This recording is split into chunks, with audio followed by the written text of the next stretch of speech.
नमस्कार दोस्तों, साथियों और सीखने वालों। आज हम आपके लिए लेके आए हैं जीके का एक वीडियो, जिसमें हम इंडियन करेंसी के पूरी जानकारी लेंगे, जो कि कंपटीशन में बहुत सारे क्वेश्चंस पूछे जाते हैं कॉम्पिटिटिव एग्ज़ाम में। तो उसको ध्यान में रखते हुए हम इस पर चर्चा करेंगे। जो इंडियन नई करेंसी है, पुरानी करेंसी है, कैसे सिक्के हैं, कब चालू हुए थे, कब बंद हुए थे, इत्यादि बातों को डिस्कस करेंगे। तो आइए चलते हैं अपने चैनल की ओर। सुबह ए लर्निंग पॉइंट। सबसे पहले हम चलते हैं, जो हमारा नोट होता है इंडियन करेंसी, भारतीय नोट, उस पे इस तरीके से दो नंबर दिए होते हैं, आपने नोटिस किए होंगे। जो नंबर इधर होता है, सेम नंबर इधर भी होता है। और इसका मतलब ये होता है कि यदि हम इसके दो हिस्से करते हैं, यदि हम इस नोट के दो हिस्से करते हैं, इसको आपस में डिवाइड करते हैं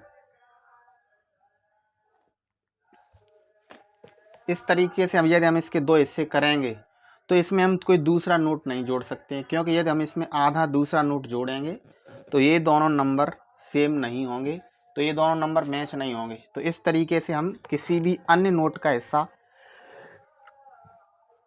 दूसरे नोट में नहीं जोड़ सकते हैं। आगे बात करते हैं हम। यहाँ पर जो लिखा रहता है सत्यमेव जयते, इस जगह लिखा रहता है सत्यमेव जयते, ये आपका मुंडक उपनिषद से लिया गया है। और यहाँ पर सारनाथ का एक स्तंभ होता है जिसमें 3 सिंह बने होते हैं। 3 सिंह, सिंह मतलब शेर। तो आगे से हम देखते हैं तो फ्रंट यानी आगे 3 ही दिखाई देंगे हमको। एक पीछे भी होता है, 4 शेर होते हैं। और इसके बगल में एक चक्र होता है, 24 तीलियों वाला चक्र होता है, जो कि तिरंगे झंडे में है। और यहाँ पर 2 पशु होते हैं। अब यहाँ पर 3 शेर हैं, जो कि 4 शेर थे। यहाँ पे 2 पशु हैं, इसका मतलब पीछे होंगे, पीछे अवश्य हैं। 2 पशु आगे हैं और 2 पशु पीछे हैं। तो आइए और चलते हैं जानकारी की ओर। सबसे पहले हम बात करते हैं, तो यहाँ पर आपको दिया है रुपए, चित्र, राज्य, रंग और साइज। रंग और साइज।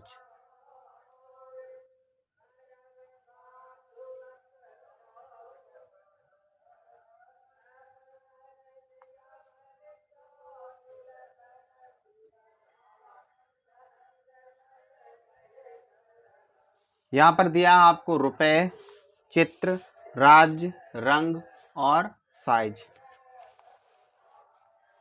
तो आप देख रहे हैं, जो 10 रुपए का नोट होता है, 10 रुपए का नोट, उस पे जो चित्र छपा होता है वो होता है आपका कोणार्क का सूर्य मंदिर, सन टेम्पल जिसको बोलते हैं। कोणार्क का सूर्य मंदिर अगर पूछ लिया जाए ये किस राज्य में है कोणार्क का सूर्य मंदिर, तो ये उड़ीसा में होता है। 10 रुपए के नोट का जो रंग है वो होता है चॉकलेट ब्राउन। ब्राउन नहीं है, चॉकलेट वाला ब्राउन है। साइज होता है इसका 63x123 mm। इस साइज को समझ लेते हैं हम।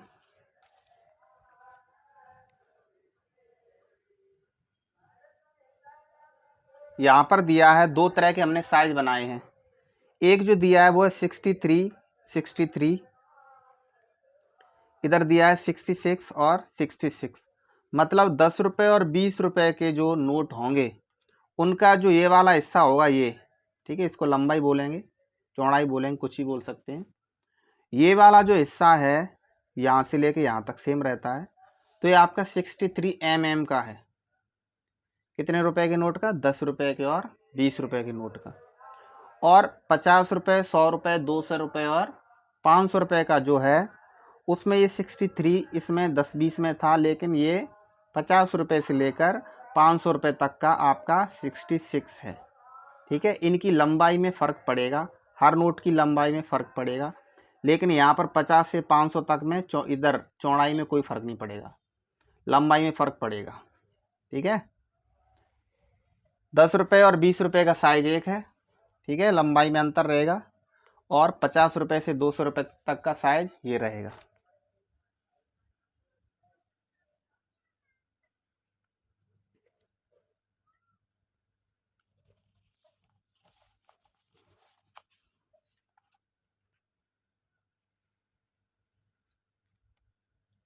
अब चलते हैं 20 रुपए की नोट की ओर। 20 रुपए का नोट है आपका, 20 रुपए का नोट, उस पे एलोरा की गुफाएं हैं। अब आपसे पूछ लिया जाए कि एलोरा की गुफा कहाँ पे हैं, तो ये महाराष्ट्र में होती हैं। और रंग क्या है इसका 20 रुपए के नोट का? हरित पीला, मतलब हल्का सा हरा भी है, थोड़ा सा पीला भी है। साइज क्या रहेगा इसका? 63x129। जैसा कि हमने बताया था 10 रुपए और 20 रुपए के जो है वो 63 60 दोनों का है, लेकिन लंबाई में अंतर है। एक है 123 mm, दूसरा है 129 mm। बात करते हैं हम 50 रुपए की। जो 50 रुपए का है, 50 रुपए का 50 रुपए के नोट में जो चित्र आपका रहता है वह है हम्पी का रथ मंदिर। और ये राज्य है आपका कर्नाटक में, हम्पी का रथ मंदिर है। रंग है इसका फ्लोरोसेंट ब्लू, फ्लोरोसेंट ब्लू है, लेकिन आपको हल्का सा ये ग्रीन लगेगा, क्योंकि रंगों में भी, एक रंग में भी अनेक रंग होते हैं। जैसे आप मार्केट में जाएं और आप किसी से कहें कि हमें लाल रंग की रील दे दो धागे वाली, तो लाल रंग में आप देखेंगे कि लाल के कई सारे सेट्स होंगे। Tomato red, carrot red, blood red, कई प्रकार के रेड होंगे, तो रेड में भी अंतर होता है। इसी तरह से एक रंग के अनेक सेट्स बनाए जा सकते हैं। तो आपका ब्लू नहीं है, ये है फ्लोरोसेंट ब्लू। साइज इसका यहाँ से शुरू हो जाता है 66x135 mm। अब बात करते हैं हम 100 रुपए की ओर। जो आपका 100 रुपए का है नोट, उस पे एक चित्र छपा है। 100 रुपए के नोट पे आपका एक चित्र है, वह चित्र है आपका रानी की बाव। अब रानी की बाव क्या होती, शॉर्ट में लिख दिया रानी की बाव। बाव का मतलब होता बावड़ी यानी कि कुआं, ठीक है। तो ये बहुत फेमस जगह है, कहाँ की है? गुजरात राज्य की। रंग इसका कैसा है? लेवेंडर है, आपको थोड़ा सा पर्पल लगेगा, लेकिन लेवेंडर है ये। साइज इसका 66x142 mm। यहाँ पर बदलाव आएगा, यहाँ पर बदलाव नहीं आएगा। बात करते हैं हम 200 रुपए के नोट की। तो 200 रुपए के नोट में क्या है? 200 रुपए के नोट में एक चित्र अंकित है, छपा हुआ है, जिसको बोलते हैं सांची का स्तूप। ये आपका मध्य प्रदेश में है। इसका जो रंग है वो है ब्राइट येलो। साइज इसका दिया है 66x146 mm। बात करते हैं 500 रुपए के नोट की। तो 500 रुपए का नोट जो है उस पे क्या छपा है? उस पे छपा है लाल किला। और ये कहाँ पे है? ये राज्य दिल्ली में है, दिल्ली में है ये, ठीक है, राज्य नहीं है, दिल्ली है, एक राजधानी है दिल्ली। और इसका जो रंग है वो है स्टोन ग्रे है। आपको ये थोड़ा काई जैसा लगेगा, मेहंदी जैसा लगेगा 500 रुपए का। और इसका जो साइज है वो है 66x150 mm। बात करते हैं 2000 रुपए के नोट की। तो जो 2000 रुपए का जो नोट है उस पे जो चित्र अंकित है वह मंगलयान का है, जो कि अंतरिक्ष से लिया गया है। जो रंग है इसका वो है मैजेंटा, ठीक है, पिंक जैसा लगेगा, पिंक नहीं मैजेंटा है। जो इसका साइज दिया है वो है 66x166 mm। आपने देखा होगा कि लॉकडाउन जब लगा था 2016 में, तीसरी बार लॉकडाउन लगा था, पहली बार नहीं लगा था, तीसरी बार लगा था। तो उस समय छोटे नोट प्रचलन में नहीं आए। पहली बार आपका निकला 2000 रुपए का नोट, ठीक है। 2000 रुपए का नोट बहुत बड़ा होता है, एक आम आदमी के लिए बहुत बड़ी बात होती है। 2000 रुपये तो वो महीने में कमा पाए मुश्किल से। तो धीरे धीरे 2000 रुपये का नोट प्रचलन में अब बंद हो गया है, मतलब मार्केट में आपको दिखाई नहीं देगा। आगे की जानकारी की ओर चलते हैं। जो आपका जो नोट होता है, जो इंडियन करेंसी होती है, उस नोट के आगे दो भाषाएं लिखी होती हैं। पहली हिंदी, दूसरी अंग्रेजी। हिंदी और अंग्रेजी में लिखा होता है 100 रुपये, 200 रुपये हिंदी में, अंग्रेजी में 200, 100, 500, इस तरीके से। तो दो भाषाएं आपकी हिंदी और अंग्रेजी हैं। और बाकी की 15 भाषाएं और होती हैं जो नोट के पिछले वाले हिस्से में। इस वीडियो को अच्छे से समझने के लिए चाहें तो आप किसी भी नई करेंसी का नोट निकाल के रख लें और जो भी आपको बताया जा रहा है वो अच्छे से समझते जाएं। सारे पॉइंट आपके कंपटीशन एग्जाम के लिए बहुत महत्वपूर्ण है। कोई सा भी क्वेश्चन कहीं से भी आ सकता है। तो जो नोट के जो पीछे भाषाएं होती हैं, एक कॉलम सा बना है पट्टी सी, उसमें 15 भाषाएं अंकित हैं, छपी हुई हैं, लिखी हुई हैं। उनमें से जो पहली भाषा है वह है आपकी असमी, असम राज्य की, बंगाली, गुजराती। तीसरे नंबर पर गुजराती आती है, लेकिन यहाँ पर थोड़ा सा क्रम गलत हो गया, आपको बता देते हैं।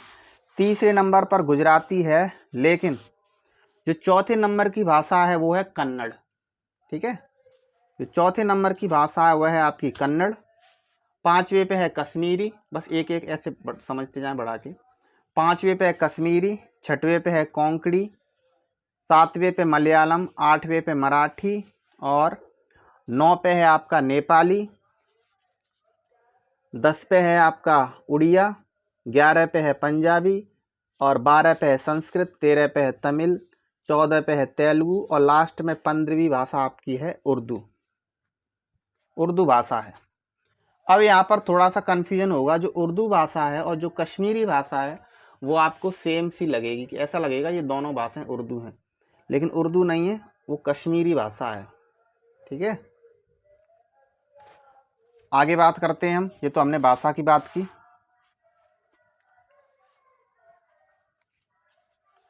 जो रुपया नाम दिया था, जो मुद्रा का, इंडियन करेंसी का, रुपए का जो रुपया नाम दिया था वो आपका दिया था शेरशाह सूरी ने।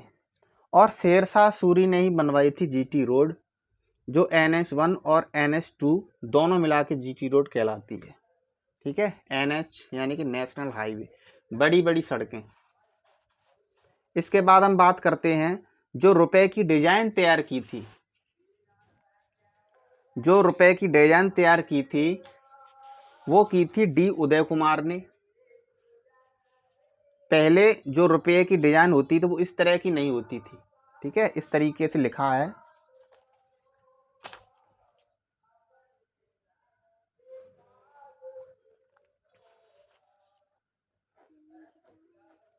इस तरीके से आपका लिखा है ये।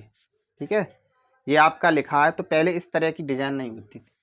जो रुपए में ये जो दो लाइन खींची गई हैं, जो दो लाइन खींची गई हैं, ये हमारे तिरंगे झंडे का प्रतिनिधित्व करती हैं। ठीक है, समानता को दर्शाती हैं दोनों लाइनें। तो इसका डिजाइन D उदय कुमार ने किया था। इससे पहले ये डिजाइन नहीं थी। इनसे पहले रुपए को लिखा जाता था RSRE। ठीक है, RSRE या रुपीज भी लिखा जाता था। ठीक है, लेकिन अब लिखा जाता है रुपए, दो लाइनों वाला, ऊपर रारत के ऊपर एक एक्स्ट्रा लाइन बना देते हैं। और आप कुछ भी ऑर्डर वगैरह कुछ भी मंगाते हैं, ठीक है, तो उसमें INR लिखा होता है या रुपए लिखा होता है, साथ ही साथ INR लिखा रहता है। IN का मतलब होता है इंडिया, IN आगे के दो अक्षर ले लिए हैं, तो इंडियन रुपी, तो इसको लिखते हैं INR। आगे चलते हैं। जो 10 रुपए के सिक्के आपने देखे होंगे वो बहुत ही ज़्यादा हैं, मतलब कई डिजाइनों में हैं 10 रुपए के सिक्के। जो 10 रुपए के सिक्के हैं वो उसकी डिजाइनें कम से कम 14 डिजाइन है उसके। ठीक है, 10 रुपए के सिक्के की। और जो RBI लिखा होता है, RBI की फुल फॉर्म होती है रिजर्व बैंक ऑफ इंडिया। जो RBI होता है वो बैंकों का बैंक होता है, मतलब हम पैसे लेते हैं बैंक से, लोन फोन कुछ भी लेते हैं बैंकों से लेते हैं, लेकिन बैंक भी कहीं ना कहीं से लेती होगी। तो बैंकों का बैंक है RBI, यानी कि RBI से सभी बैंक पैसे लेती हैं, रुपए लेती हैं। वर्तमान में जो गवर्नर हैं, जिनके साइन होते हैं ना नोट पर, वो शक्तिकांत दास हैं। ये 2 बार गवर्नर बन चुके हैं, तो अभी प्रेजेंट के हैं शक्तिकांत दास। जो भारत सरकार का जो राज चिन्ह है वो सारनाथ का स्तंभ है।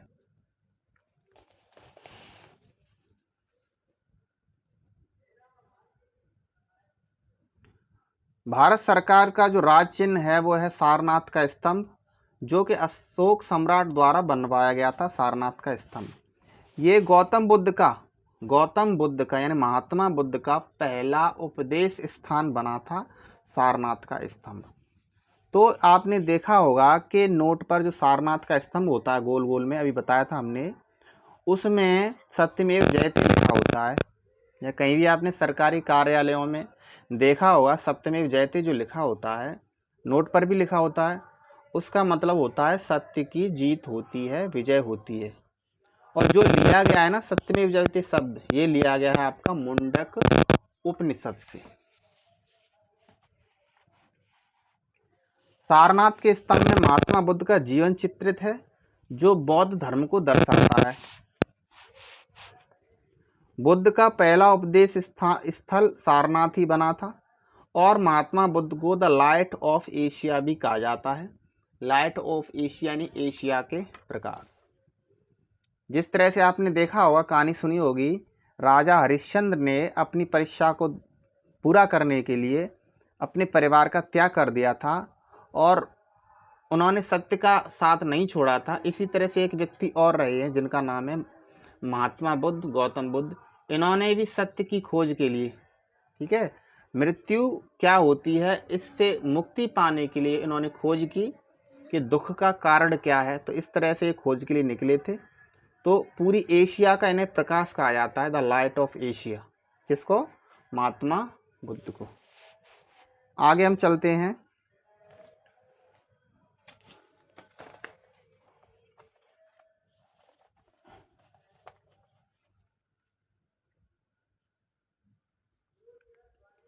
चार शेर हैं। अब आप कहेंगे चार शेर कहाँ हैं? चार शेर हैं। जब आप नोट देखते हैं तो नोट में आपको तीन ही शेर दिखाई देंगे, क्योंकि हमें आगे का हिस्सा दिखाई देता है, पीछे का हिस्सा नहीं दिखता है।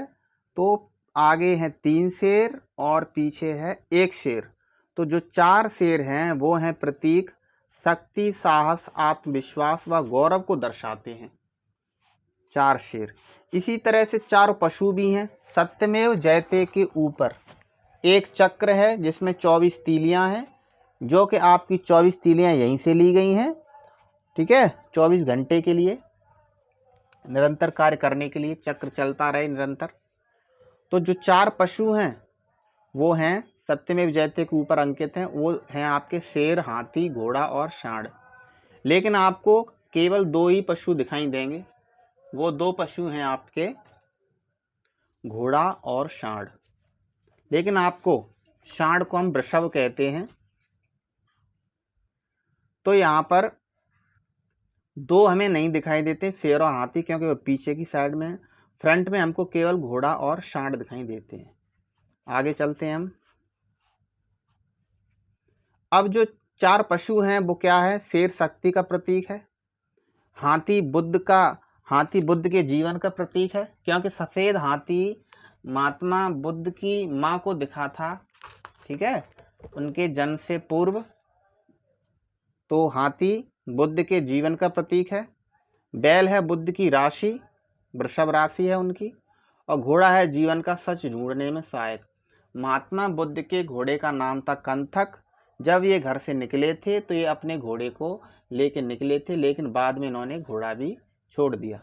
तो इन्हें अपने घोड़े कंथक से बड़ा लगाव था। तो चार पशु में से हमको दो दिखाई देते हैं, दो और हमने बताए। अब ये जो हैं घोड़ा, बैल, हाथी और शेर, इनकी अलग अलग दिशाएं हैं। घोड़ा पश्चिम की ओर मुंह किए हुए है, बैल पूर्व की ओर, और हाथी दक्षिण की ओर, और शेर उत्तर की ओर। यहाँ पर एक बात और, जो जाली नोट होते हैं, फर्जी नोट होते हैं, फर्जी नोट, जो फर्जी नोट होते हैं, फर्जी नोट को हम कहते हैं काउंटरफीट, यानी जाली नोट, ठीक है। नोटबंदी, अब और चलते हैं और जानकारी की ओर। जो नोटबंदी हुई थी आपकी, नोटबंदी ऐसा नहीं है कि केवल एक बार हुई है, अभी इससे पहले भी हुई है। जैसा कि आपने देखा, कोविड यानी कि कोरोना वायरस, सबसे बड़ी महामारी, जिसमें कई लोगों के घर उजड़ गए, लोग बर्बाद हो गए, बहुत अत्यधिक संख्या में लोग मारे गए। लेकिन ऐसा नहीं है कि इससे पहले कोई बीमारी नहीं आई थी, आई थी। महामारी पहले भी आती थी, ठीक है। लेकिन कई वर्षों के बाद ऐसी कहानी घटती है। जिस तरह से आपने देखा होगा कई वर्षों के बाद इस तरह की बारिश हो रही है, ये आपने कई वर्षों के बाद देखी होगी, लेकिन पहले ऐसी ही बारिश हुआ करती थी। तो नोटबंदी आपकी हुई थी 3 बार, 1946 में, 1978 में और 2016 में, 1946 में, 1978 में और 2016 में हुई थी। इसको हम कहते हैं विमुद्रीकरण, इंग्लिश में कहते हैं डिमोनेटाइजेशन। अब ऐसा क्यों करना पड़ता है? ऐसा इसलिए करना पड़ता है कि जिस आपने देखा होगा फसलों के समय जब किसान की फसल आती है तो बड़े बड़े महाजन फसलों को इकट्ठा कर लेते हैं, कलेक्ट कर लेते हैं, उनसे सस्ते मध्य जैसे भी भाव में खरीदना चाहे खरीद लेते हैं और रख लेते हैं, स्टॉक कर लेते हैं बहुत। उनसे सस्ते दामों में लेकर उनका कलेक्शन कर लेते हैं, इकट्ठा कर लेते हैं गोडाउन में, गोदाम में। फिर समय आते ही उनको जब निकाला जाता है तो 4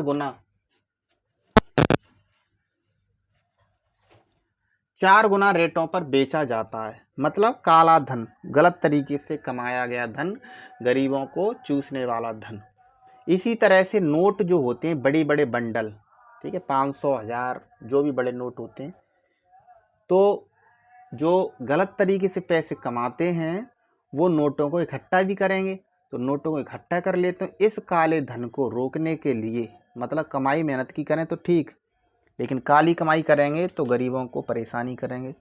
तो इसको रोकने के लिए समय समय पर गवर्नमेंट डिमोनेटाइजेशन कराती है, नोटों को बदल देती है। नोटों को बदलना मतलब आपने देखा होगा कि 2016 में 500 रुपये और 1000 रुपये के नोटों को बंद कर दिया गया था बिल्कुल। 1000 रुपये का नोट तो अब प्रेजेंट में आपको कहीं भी नहीं दिखेगा, पुराना था वो बंद हो गया। लेकिन 500 रुपये का जो पुराना नोट था उसके बदले 500 रुपये का नया नोट आ गया है। तो ऐसे ही करते थे, उसकी डिजाइन सब कुछ चेंज कर दिया जाता था। तो ऐसा 3 बार हो चुका है, थोड़े थोड़े बदलाव तो बहुत बार हो चुके हैं। जो नोटबंदी हुई थी वो 3 बार हुई थी। तो इसमें हमने बताया था कि 1978 में 1000, 5000, 10,000 के नोट बंद कर दिए गए थे। 10,000 और 5,000 के नोट भी होते थे अंग्रेजों के समय में, अमीर वीआईपी लोग ही रख पाते थे। 1940 में 500, 1000 और 10,000 के नोट बंद कर दिए गए। अब बंद से आशय है कि कई प्रकार के नोटों में फेरबदल किया गया। हम ये नहीं कह सकते हैं कि 500 रुपये के नोट पूरी तरह से बंद कर दिए गए, जैसा कि 2016 में आपने देखा 1000 रुपये के नोट पूरी तरह से बंद हैं। लेकिन पहले भी बदलाव हुए, बंद नहीं हुए, उनकी डिजाइन चेंज कर दी गई, यानी नोटों का रंग, आकार, सारी चीज़ों को बदल दिया गया, मतलब नए नोट, नई करेंसी निकाली गई। इसी तरह से 2016 में 500 व 1000 के नोट बंद किए गए थे। अचानक से रात को 12 बजे 8 नवंबर की रात को एक आदेश आया था कि कल सुबह से ये नोट प्रचलन में नहीं होंगे। बात करते हैं हम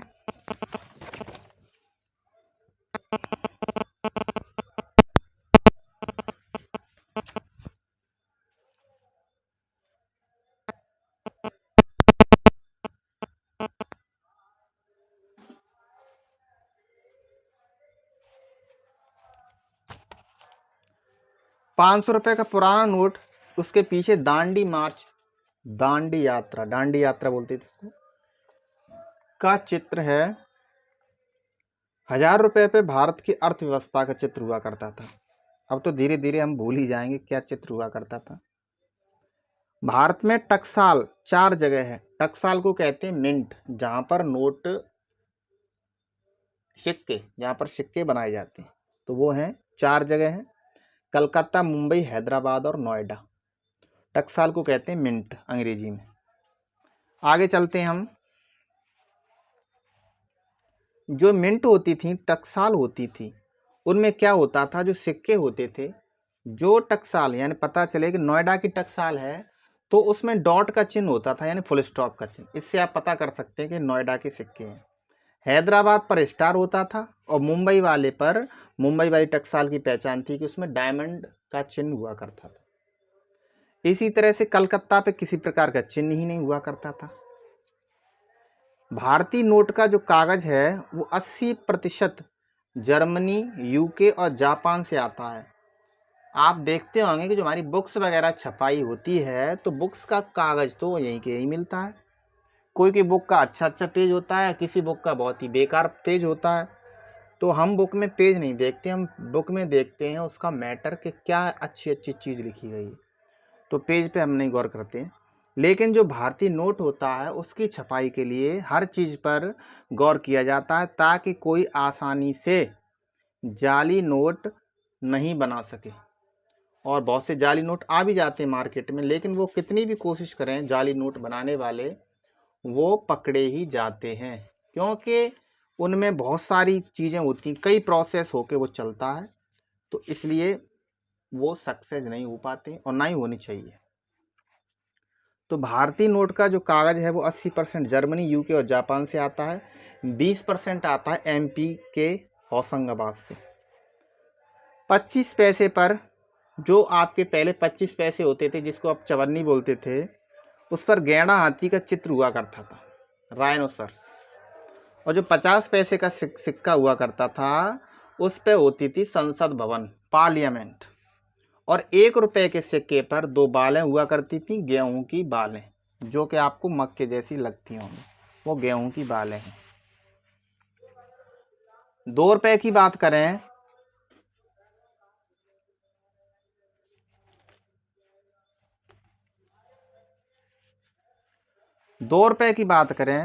तो 2 रुपए पर भारत का नक्शा हुआ करता था, इंडिया का मैप। 5 रुपए के नोट पर एक किसान हुआ करता था जो ट्रैक्टर चलाता था। इनकी और भी डिजाइनें हुआ करती थी नोट की।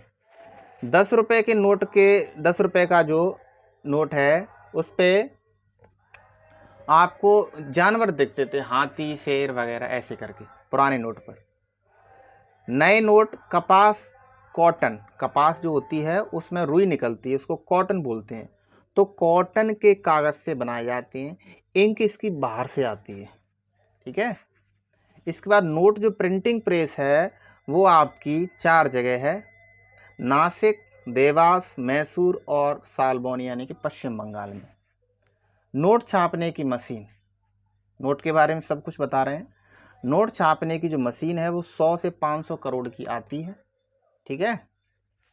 अब बात करते हैं कि इतना हम सब कुछ बता रहे हैं तो ये भी बताना अनिवार्य होता है। आपके मन में शायद किसी प्रकार की बातें आ रही हों, या ऐसा तो नहीं कहीं लग रहा हम ये क्यों बता रहे हैं। तो ये हम केवल आपको कॉम्पिटिटिव एग्जाम के लिए बता रहे हैं, ना कि मशीन लगाने के लिए बता रहे हैं। तो जाली नोट छापने पर धारा 489B लगती है, ठीक है। बहुत ही बड़ा जुर्म होता है जिसमें किसी प्रकार की कोई सुनवाई नहीं होती है, सीधा सीधा 7 साल की सजा हो जाती है, ठीक है। पैसे वैसे लगते, रुपए अलग से लगते होंगे, और सीधी हो जाती 7 साल की जेल। ये अपराध होता है नोट छापना, ठीक है, जाली नोट छापना। 1 रुपए का जो नोट है पहली बार 1917 में छापा गया था। 1 रुपए के नोट पर, केवल 1 रुपए के नोट पर वित्त सचिव के सिग्नेचर होते हैं, साइन होते हैं, हस्ताक्षर करता है वह, इसको वित्त मंत्रालय जारी करता है, ठीक है। 1 रुपए के नोट को केवल, बाकी के सभी आप करता है आरबीआई। पहले आपने देखा होगा कि 1 रुपए में 16 आना हुआ करते थे, और आपको यही पता होगा कि इतिहास में 16 महाजनपद होते थे, ठीक है। चीज़ें 16 में नापी जाती थी, ठीक है। 16 यानी 16 के 4 हिस्से, 4 चौके 16, ठीक है। 4 × 4 = 16। तो सबसे जो बड़ा महाजनपद था वह था मगध। अब बात करते हैं जो आना शब्द है, आना वो संस्कृत का शब्द है, और आना का मतलब होता अन्न, अन्न यानी कि भोजन। 4 आने को हम कहते हैं 25 पैसे, 4 आना, ठीक है। आपने देखा होगा बड़े बूढ़े हमारे बुजुर्ग हैं, 4 आना, 8 आना, 12 आना ऐसे करके बोलते थे। तो 4 आना बराबर 25 पैसे होते थे, 8 आना बराबर 50 पैसे। 4 आने को हम कहते हैं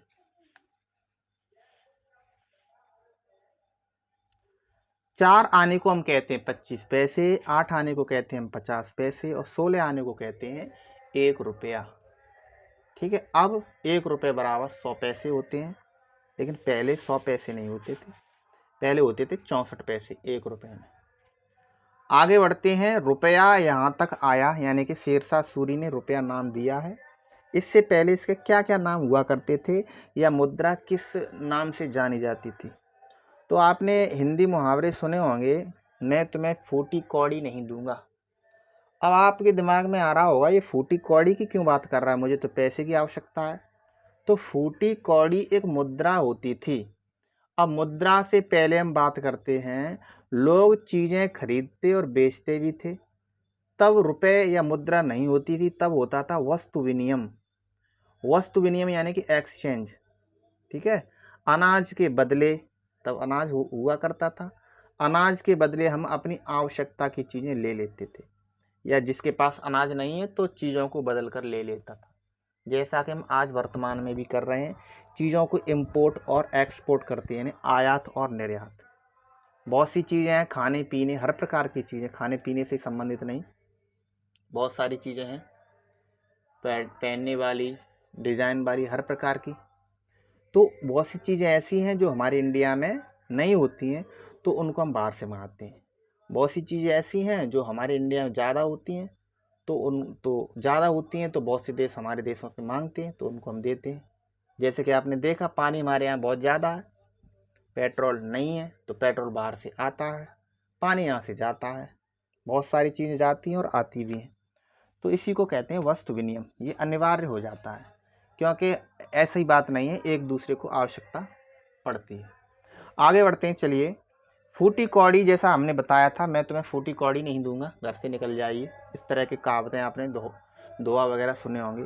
तो फूटी कौड़ी मुद्रा का ही नाम होता था।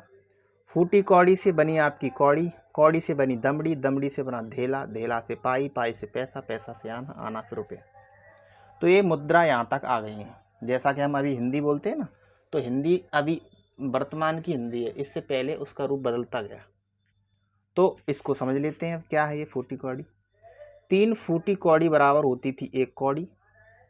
जब 10 कौड़ी हो जाती थी तो 10 कौड़ी को कहते थे 1 दमड़ी, और 2 दमड़ी होती थी तो उसको बोलते 1 धेला। 1.5 पाई को हम बोलते थे 1 धेला। 3 पाई को बोलते थे 1 पैसा। 4 पैसे को बोलते थे हम 1 आना। पहले 1 रुपए में 64 पैसे होते थे। 1 रुपए में 192 पाई हुआ करती थी। मुहावरे रूपी शब्द हैं जैसे फूटी कौड़ी, धेला, दमड़ी, आना, कौड़ी, पाई। आपने देखा होगा कि हम इनको आज भी उपयोग करते हैं। जैसे ये हम नहीं उपयोग करते हैं, हमारे जो बुजुर्ग हैं, हमसे बड़े हैं, वो प्रयोग करते हैं, क्योंकि हम तो जानते भी नहीं फूटी कौड़ी, धेला और आना, कौड़ी मौड़ी ये होता क्या है। हम तो रुपए जानते हैं केवल। तो ये मुहावरे के रूप में आज भी प्रयोग की जाती हैं। आपने देखा होगा मुहावरा, चमड़ी चली जाए दमड़ी ना जाए, तो ये पैसे की नाम है। काम एक धेला का नहीं, तो ये भी मुद्रा का ही नाम है। मैं तुम्हें फूटी कौड़ी नहीं दूंगा, ये भी मुद्रा ही है। आगे बढ़ते हैं। 16 आना सच, एक मुहावरा और आपने देखा होगा, मैं बिल्कुल 16 आने सच कह रहा हूँ, ये चीज़ 16 आना शुद्ध है। तो इस तरह की बातें वही करते हैं जिनको पहले की चीज़ों का, शब्दों का पता है। हम नई जनरेशन के लोग हैं, हमको नहीं पता होता है आना, दमड़ी, इस तरह की शब्दों का क्या मतलब होता है। तो 16 आना सच बनाएं, 16 आना बराबर 100%, 100% सच। भारतीय गवर्नर जो कि हस्ताक्षर करते हैं ना नोट पर, तो 1 जुलाई 1949 से 14 जनवरी 1957 तक सर बेनेगल रामा थे। इनके बाद क्रमशः जो भी हुए हैं उनके नाम हम आपको यहाँ पर बता रहे हैं। केजी अम्बेगांवकर हुए,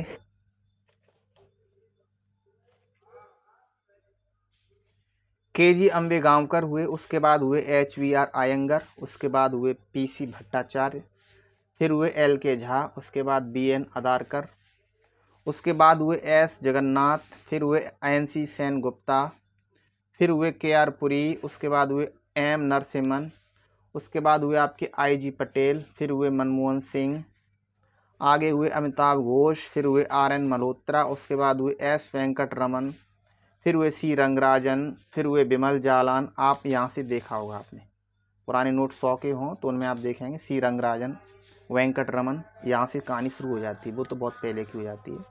तो S Venkataraman, C Rangarajan, Bimal Jalan, YV Reddy, D Subba Rao, Raghuram Rajan, Urjit R Patel. ये लॉकडाउन के टाइम के हैं, उर्जित आर पटेल।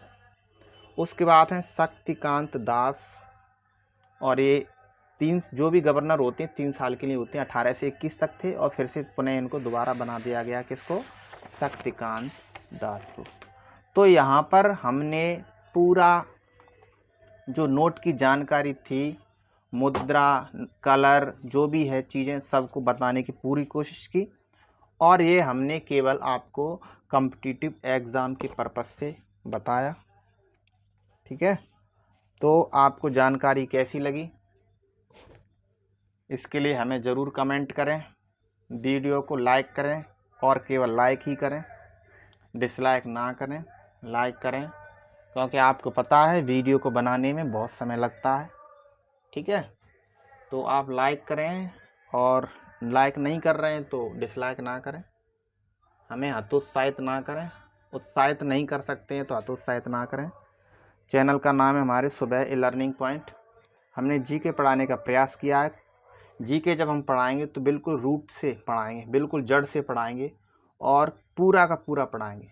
अगले वीडियो में हम कोई अन्य टॉपिक लेकर आएंगे, तो कृपया हमारे चैनल को लाइक करें, शेयर करें, कमेंट करें, अच्छी बेकार कमेंट ना करें, सब्सक्राइब ज़रूर कर लें, बेल आइकन को भी दबा दें, ताकि नए वीडियोस का आपके पास नोटिफिकेशन बना रहे।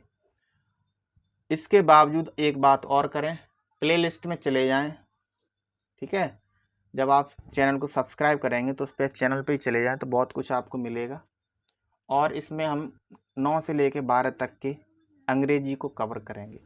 ठीक है, मुख्य विषय हमारा अंग्रेजी रहेगा, फोकस यूपी बोर्ड का रहेगा, और बाकी के विषयों को भी हम देखेंगे, जैसे कि जीके है, हिंदी है, एसएसटी है। ठीक है, लेकिन सबसे पहले मुख्य हमारा फोकस रहेगा यूपी बोर्ड इंग्लिश क्लासेस। तो फिर से बोलते हैं आपको, चैनल को सब्सक्राइब करें। चैनल है हमारा सुबह ए लर्निंग पॉइंट।